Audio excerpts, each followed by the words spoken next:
Hello, welcome to Random Repairs. If you've been here before, thanks for coming back. If you're new to this channel, thanks for visiting. Working on my 79 F100 Custom. I had the box off. I've been doing work to the frame. I've been doing work to the cab corners of the truck. So it's a short box truck. So it's not a big box. It's only a 6.5 foot box. I've been having issues with getting the box on and off the truck when I needed to free up the garage for space and working on other things. So because I don't work on this all the time, I just do it, just kind of fill some time in. I had to come up with a better way than I was doing it. Before I was using this roller and I would manhandle it. I'd back the truck up to it and then manhandle the box onto the frame of the truck. But now that the frame of the truck has been painted, I don't really want to just do it that way. So I figured if I had a device to lift from the top of the bed, it would be much simpler to use my hoist on it. And that's what I did. So I took two 2x4s, because I already had them. If you have 4x4s, that would be even better, so you don't have to laminate them together. But I had the 2x4s, so I laminated them together with deck screws. Deck screws there, just one on each side of this bolt. And then I did it again in the center and the same on the other side. So it's very rigid. The whole thing is really solid on here. It's not going anywhere. These bolts, $1.45 Home Depot. They're called concrete anchor bolts. They're used in the concrete business, foundations and whatnot, and they're just an anchor. They're 6" by 1/2 inch. 6" is perfect for Fords of this year, maybe others, because they have these holes that are just down, just below the top rail of the bed. And these bolts perfectly. I didn't have to do anything to them. I just put them in place and give them a snug. Don't over tighten them because you don't want to damage any of this stuff. You don't want to bend up the top of the bed. So just a snug to keep them in place.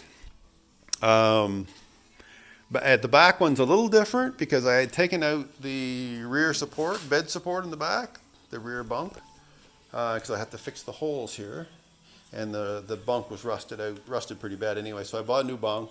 But I was worried about it flexing and throwing it all out of whack, so I put these blocks in place on each side to keep it from moving inward. And then this rope here is to keep it from moving outward. So it's centered on these, or tightened up against these blocks. This distance here to the other side over there is the same distance as the front over there. So it keeps it square.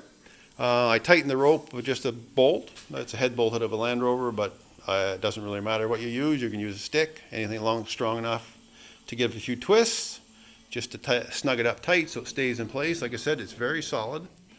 The bolts on the back pockets go the opposite way. So because the front one won't move, because it can't go either side because the way they're put in there, but the back one could shift and come back because there is room in the stake pocket for that bolt to actually pop out. So I'm going to make a little stick of wood with a cap on it, just stick down behind on each side just to keep this in case it does want to shift back. Other than that, that's all I am going to do to it. Probably paint the rails and keep them on hand because I'll be using these quite often. Another thing I was thinking about kind of while I'm doing this video is what if you don't have a hoist? That would be a great question, and not everybody has a hoist. I love my Max Jack, but not everybody has it. So I was thinking, just kind of while I'm standing here talking, what if you used truck camper jacks?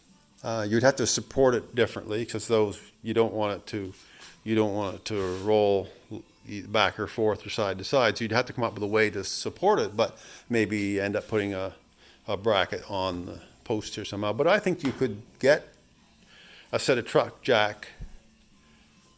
camper jacks, and I think it would work all right. Anyway, so that's my little DIY lifting device for my truck box. I think when I go to back the truck under it next time, I'll set the camera up and do a video And if I do, I'll post it. And thank you for stopping by and having watched. I hope you found this helpful. I'll just give a little bit about the truck here too. Like I said, it's a 79 short box F100 custom, rust in the usual spots. So I have the cab corners to do and doors. I already talked about that. Nice little truck. Yeah, thanks a lot. Bye.